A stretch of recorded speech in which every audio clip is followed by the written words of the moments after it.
Hi, I want to welcome everyone to another episode of our What's Up Doc series.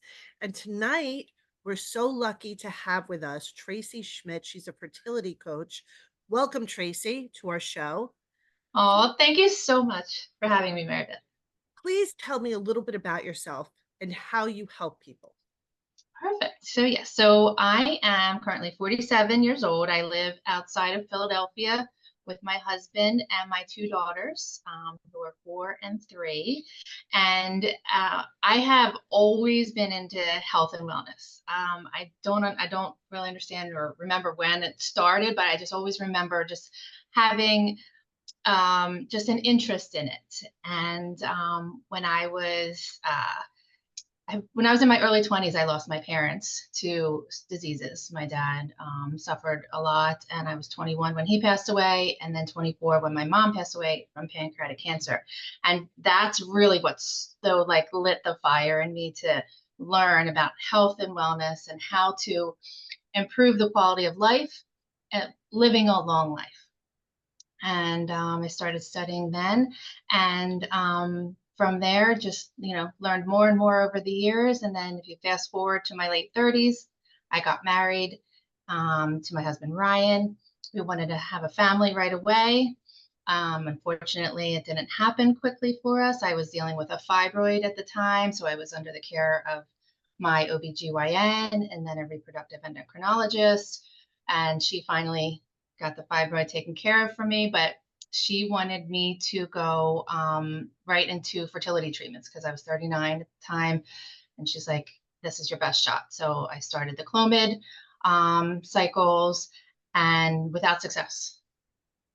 And once that was about 5 or 6 months, she let me go on that. And then she told me no, right to IVF. And because bypass IUI and go right to IVF And that's pretty because, much what I had to do. When you get yeah. to that age, they pretty much tell you, if you want to do the IUIs, do them. I think it's more for your own head or because they're usually covered by insurance. Or at least back when I was going through it, IUIs were the only thing covered by insurance. So at that point, I did 7 of them, and after the 7th one, we started doing the IVFs. Mhm. So I know the journey. Yes, yes, and I'm sure most of your community does as well. It is a journey. It is a Yes. journey, and month after month, it's challenging. So yeah, I started the IVF and had a couple cycles of IVF and was left after those 2 cycles with 2 viable embryos after the genetic testing. They implanted one and ended in a chemical pregnancy. And then they implanted the second one a few months later and it ended in a miscarriage. So at 41 at the time, my doctor is telling me that donor eggs were my next viable option. And at that point, I was like, what? I'd never really felt like I gave myself the chance to try on my own. I said, and I just wasn't ready to go down that path. So my husband said, "Why don't we try on our own?" And so we did. But between us, really like trying, like me getting my head around it, I met someone who had told me that I can improve my health, the quality of my eggs, balance my hormones naturally. There are things that I could do. And so then I went right into research mode, like I did after my parents had passed, and started learning different things about health and how to do this for fertility. And I made some very targeted changes in my health, like in what I ate, my lifestyle, my mindset, my spirituality, all of it. It was like the whole package. And All then of I that got I pregnant think is quickly. so vital to this So vital. journey, so vital, and I think a lot of times that's a missing piece, or people don't wanna really face the fact of how important nutrition is and getting your body to the right place to where it can accept a pregnancy. Hmm. Yes, and maintain it. Right. And then, too, I mean, so much is going on in your body when you're pregnant, and even after you're pregnant, that the more you take care of it beforehand, the better off you'll be in pregnancy and then after, delivery and then after pregnancy as well. How do you, what's your, feeling about, a person's BMI. Um, a lot of women in the group, in my group, often are very sensitive about when doctors tell them to lower their BMI, or certain clinics don't always work with people with higher BMIs or lower BMIs. Um, Tell me a little bit about your feelings on that, and the significance of weight gain during a pregnancy, or trying to get while you're trying to get pregnant. Sure. So yes, BMI is definitely a sensitive topic. And women who have a higher BMI, they know that they do, and I'm sure they've tried so many things in order to lose weight. So maybe sometimes, if a doctor is approaching them and saying, you need to lose weight, or I'm not going to do a fertility treatment if your BMI is above a certain number, it can really feel like another just like jab in the heart, right? That- They're already having trouble getting pregnant, and now this other big roadblock, And so, I mean, so maybe, it's not approached as sensitively as it should be from the doctor's point of view, but I do think it is important to have a lower BMI. Like, studies have shown that lower BMIs, you are healthier. The healthier you are, the healthier you're going to have, the more likely you're going to get pregnant and have a viable pregnancy, carry your baby to term, and, you'll have a healthier, most likely a healthier baby as well. So all around, I think it's a win-win situation for everyone if you can lower your BMI in order to get pregnant. Now, You'll increase your chances. what's your opinion about all these weight loss medications that are now on the market? The Ozempic and the Mounjaro, and all the different types of pills that are out there right now. Um, what's your opinion on those? To me, there is no magic pill for anything in life. So, and you have to be mindful of the side effects and the long-term effects. I don't think these medications have been out long enough to show us what the longer term effects are. So while it seems, enticing to just, take the medication in order to lose weight, I don't, I'm a person too that medication I would recommend to be the last option rather than the first, because there are healthy things you can do in order to lose the weight. So let's talk about those things. What are some of the things that you feel are important while you're going through the fertility journey to help get your body into the right mode? Mhm.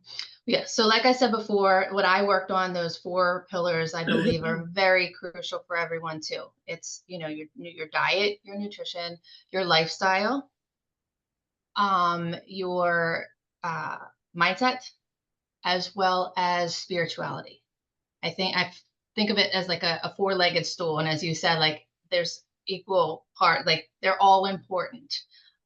So some of the things you can do to, improve your chance of getting pregnant, lose weight, and so forth, are to look at what you're eating. If maybe you have a sensitivity to a food, or something is not agreeing with you, you want to remove that food from your diet, and you want to start adding in foods that really boost your health. I call them superfoods. Not I call them superfoods. They are called superfoods, but I like to go to the superfoods for really, really um, the nutrition on steroids, really. It's like, stuff like sweet potatoes or blueberries, flax seeds, chia seeds, stuff like that. Start adding those things, green leafy vegetables, into your diet. Other things like sleep. Sleep is often overlooked, but it is Well, so important. I'm sorry. well needed. Oh, yes, yes, especially when you're trying to get pregnant, because it helps regulate your hormones.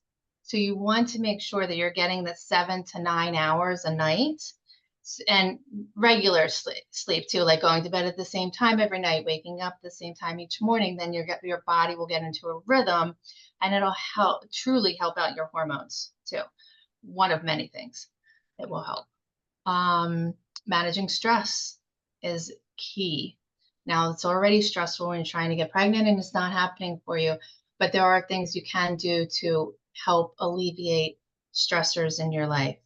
Supplementation, like I know that's key in this community, and was key in when I was trying to get pregnant too. You want to make sure you're taking the right supplements for your body, what your body needs, Right. rather than just and good supplements, not just like a generic one from Amazon because you don't know what's in it and so forth.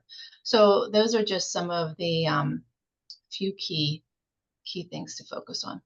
Now, when you were going through this process, were there things that you took that really benefited you? Were there teas that you drank? Were there things that really gave you that extra kick? Or for your husband? Hmm.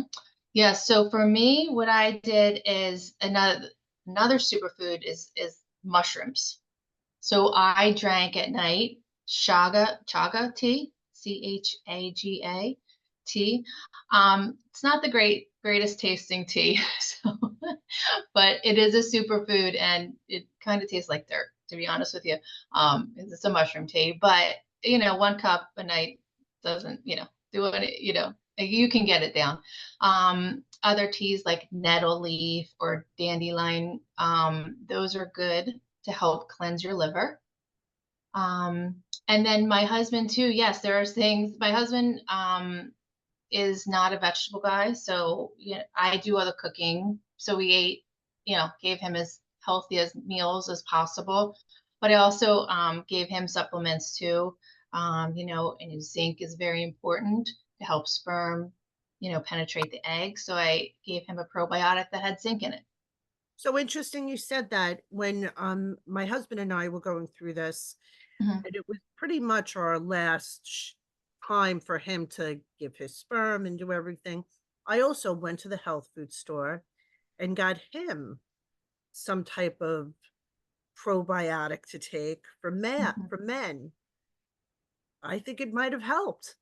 I mhm. really think it's key getting both of the bodies. It's not just the women, because especially if your husband is giving sperm, that both of you have to be in the utmost of health and to prepare both of your bodies to give healthy sperm and to have a good net, a nest, so to speak, for everything to happen. I completely agree. Yes, because studies have shown that miscarriage or infertility is 40 to 50% due to a male issue. So it is key. If a woman is doing so many changes, that I believe, the husband should come alongside and do changes as well, or take some supplementation, do some things as well to improve his health, because that also, the health of the sperm is so important as well to ensure a viable pregnancy. It could end in miscarriage if the sperm is not healthy. Now, did your husband, did he took some things to help him, or did he? Um, The main thing he took was a probiotic with zinc in it, because I also believe in gut health. Now, Gut what health does is zinc do? zinc, it helps the sperm penetrate the egg. See, I wish I had known more about the nutritional side of things 6, 7, 8 years ago when we were first going through all this. Mm, And again, that's one of the reasons why I started the group, because I had nowhere to turn.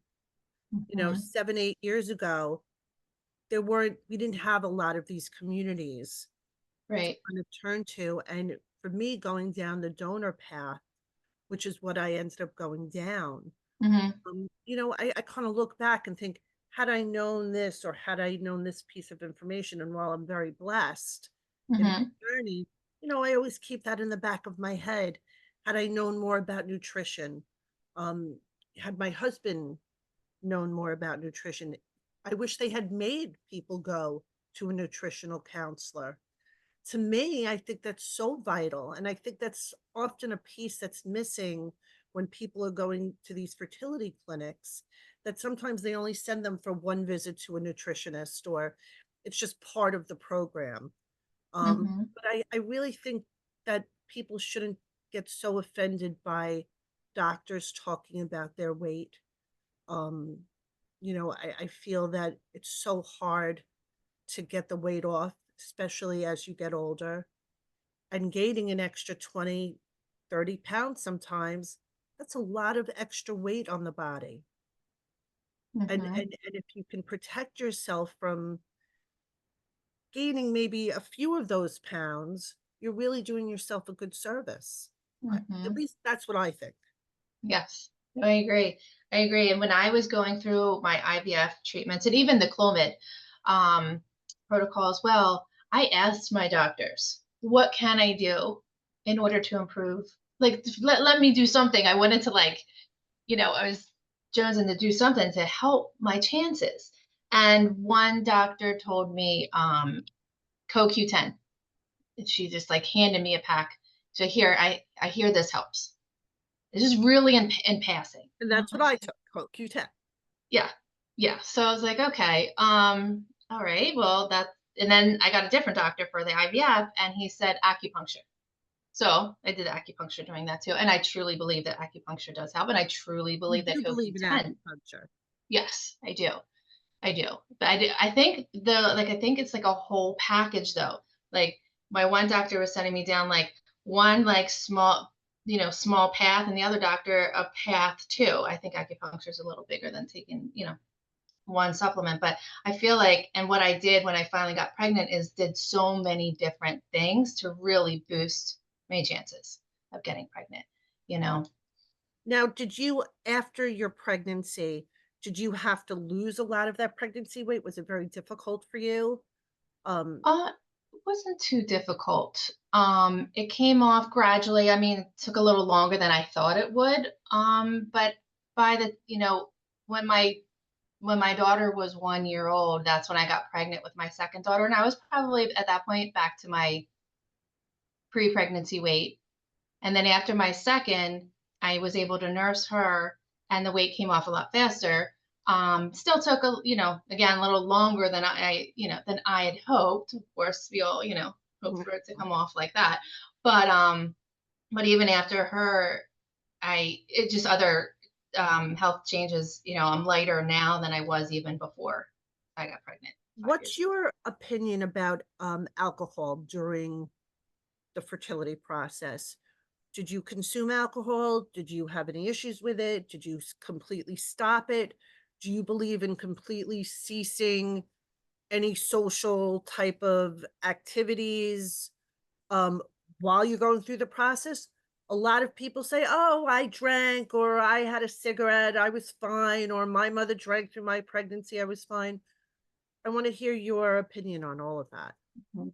So I think that, and what I recommend my clients to do is to stop drinking. Yes, people, you can still get pregnant. We see it all the time, right? Not all the time, but we see people get pregnant. And yes, years and years ago, they didn't realize how dangerous cigarettes and alcohol were, and people smoked and drank during pregnancies. And yes, babies were still born. But you just don't know how healthy the baby could have been if there was no drugs or alcohol, and not drugs, cigarettes or alcohol involved, and so forth. So I I recommend my clients to stop drinking. And number one, it helps you and your body heal faster, because if you're trying to get pregnant and you're having trouble, there's something going on that we need to figure out. We need to remove what's the roadblocks that are going on and give your body time to heal. And when you're consuming alcohol during that process, it takes a longer time to heal. So I think it's best to abstain. In terms of nutrition at this point, when you're first starting, are we saying you want to have tons of greens and salads, or is it best to have a well balanced type um, foods during this time? I mean, Mhm. I know you talked about the superfoods before a little bit, you touched upon it. Um, what should people really look for? What should people buy? Should they stay away from heavily processed foods, which I know is probably a given at this point, but Mhm. tell me what do you like to talk to your clients about? How to plan? Sure. Well, I take my clients through a process. So it is my coaching program is a 6 month program, but the process that we go through with the stages of the diet is a 3 month plan. So the first month we start eliminating some things because we want to see if she or he is having a reaction, has a food sensitivity to something like gluten or dairy or eggs or something like that. So we want to remove those foods from the diet, give the body a chance to heal, calm some inflammation down if there is any, and then we start adding some back in to see how the body reacts. But when you're going through that, and one of the things, yes, as you mentioned, is the processed foods, the sugar foods, those are inflammatory. So you do want to keep your diet as low process as possible. You want to remove the ultra processed foods. It's And amazing yes, once you read the labels of things, how many chemicals that we're literally consuming every day and we don't even realize it. The oils, the palm oils, the things that are in foods that could really have a negative effect on us. exactly. And I know sometimes people think people take it to the extreme, but I think now more and more, all the foods that we're eating is really becoming a problem I because of agree. all the chemicals and half the stuff they don't even allow in Europe, they allow here. Exactly. Exactly. Yeah. So it is very important to read labels. And if you do have a label on your food, it is processed. So you want to be mindful of that. And again, and sugar too, you want to, remove that from your diet. But yes, and then add in the more balanced your diet, the better.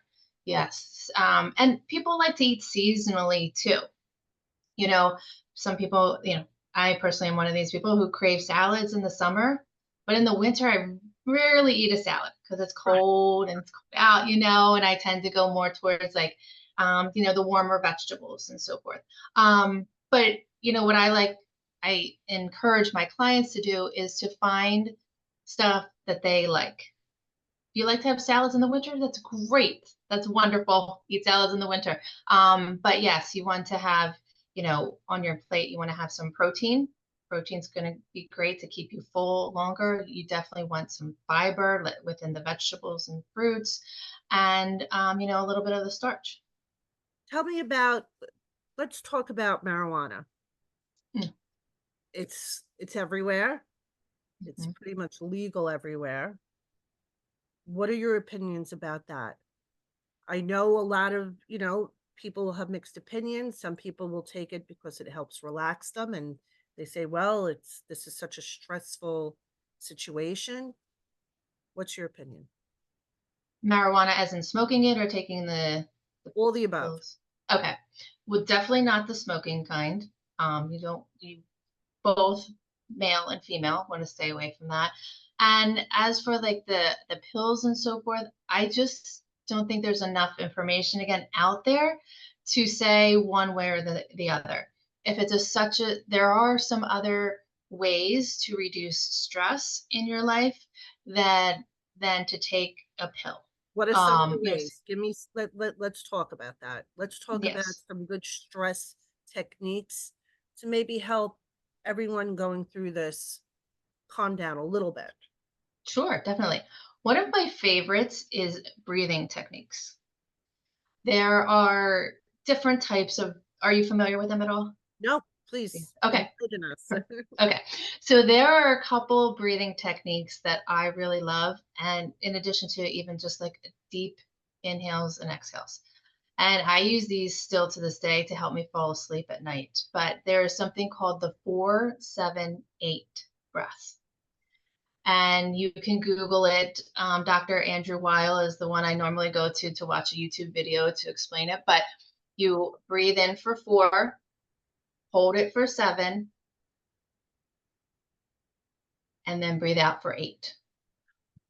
And you repeat that 4 times. Oh, wow. And it does calm your body down and your nervous It system down. regulates your nervous system. Yes, yes. Takes you out of the fight, flight, or freeze mode to, yes, Do you calm the like nervous system. keeping journals? You love think keeping a journals. food journal is important?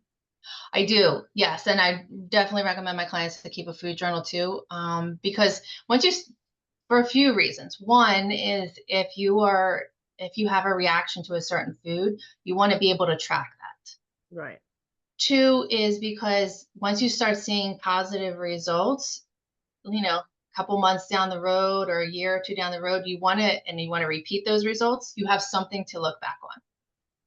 And that's for food journal. But I also love a journaling too. And I'm personally not a writer. I'm more of a math brain, but I have taken up journaling myself lately to help get thoughts out of my mind and onto paper, seeing them in black and white and seeing truly what comes out of my mind once I start writing. And that I find that to be a stress relief as well. And one of the things I also think is I think people over Google things. I know when I was going through this process, I trusted the doctor or I trusted Hmm. the place that I was going to. Everyone now knows the grading of their embryos and these charts and these graphs and I think that almost makes more stress and creates more complications in people's minds as they're going through this. And I think that's something maybe people should maybe just take a step back. And while it's so good to be an advocate and know what you're going through, sometimes it's almost too much. Right, Where you right. have too much information, and because you don't know, you're almost making yourself crazy about all of this, and Hmm. it's so stressful going through this. Very stressful. Especially from, you know, when you don't know what's wrong and you don't know why things are failing. And could it be your weight? Could it be this? Could it be and sometimes you just wanna break it down a little bit, Yes. You're to looking for that answer. you're looking Hmm. for the answer. You are, yes. And is it the graded, yeah, the lower grade of the embryo? You just want some. And I remember too, I still remember speaking to my doctor on a Sunday morning in Planet Fitness and asking him, why did this fail? What can I do differently? And he had no answers, and yes, so sometimes you do look to Google or to something to help and explain this heartache that's going on. It is. Now, in terms of working out, Hmm. you tell your clients to do this maybe 3 times a week, get some cardio in, that helps clear the mind, it helps with your endorphins. Tell me about how you like to schedule cardio in your plan. Hmm. Yeah, well, I say 3 to 5. Oh, I'm sorry. Go ahead. No, go ahead. 3 to 5 times a week ish. And yes, cardio is great. Walks are great. Um, fertility yoga is great. Pilates, bar, stuff like that. It's even challenging.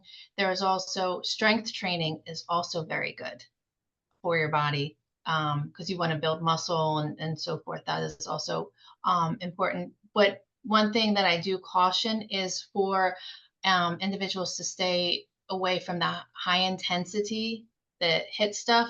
Or maybe not hit, that the You very, like very, Orange Theory or Orange Fitness type? yeah, during the fertile window. Like you have, and even if you are doing it too, you may dial it back a little bit when if you are going to Orange Theory or if you're going to CrossFit, stuff like that, because you can monitor your own intensity when going through that. So yes, you should be mindful of the intensity. You don't want to be very, very intensely exercising, because and exercise is a stress on your body as well. And if Right. it's very intense, then it's too much of a stress.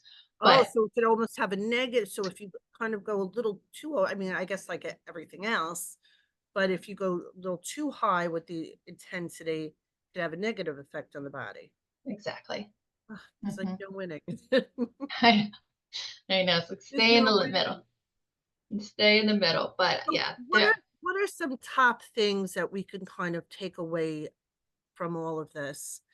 Give us give us a real talk about nutrition, what you do to help people, how we can really get through this. Hmm. What are some good takeaways from this?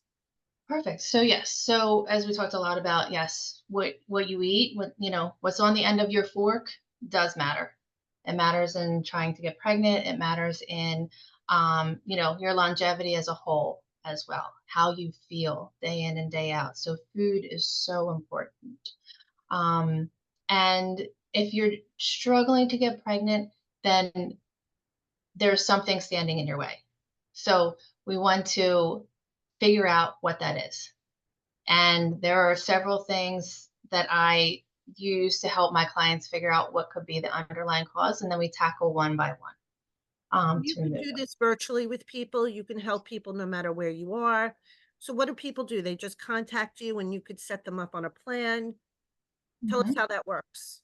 Yes. So, yes, you can contact me. We set up a consult. It's a free consult. We go through where they are in their journey, what's been going on, and then, I can let them know how I can help, and then we'll decide if we want to work together or not.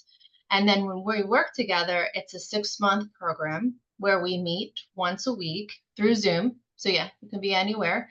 And I take them through the program. There's different topics we go through each week and to teach about healthy nutrition, healthy lifestyle, mindset, and so forth. And my clients bring to the phone to our Zoom meeting whatever they want to talk about as well. If they're having a stressful situation at work, that's work is stressful sometimes too. We talk about that. If they're going to a party where there's going to be kids involved, and that can be a trigger. So we can talk about that. So the sessions are really geared towards what the client is going through, but it's also a teaching as well to take them through this process. Well, Tracy, first of all, I want to thank you for spending your time with us today. I want to have you back again Oh, for another part of this, to talk a little bit more about foods and maybe get a little bit more detailed, as to some different plans to help, to help people, while sure. they do this. So I really appreciate your time tonight. Thank you for joining us, and we hope Thank you have a you. great, great evening. Oh, thank you so much, Meredith. I really do appreciate you having me here, and I hope you have a nice evening as well. You too. Have a good night, Tracy. Thanks.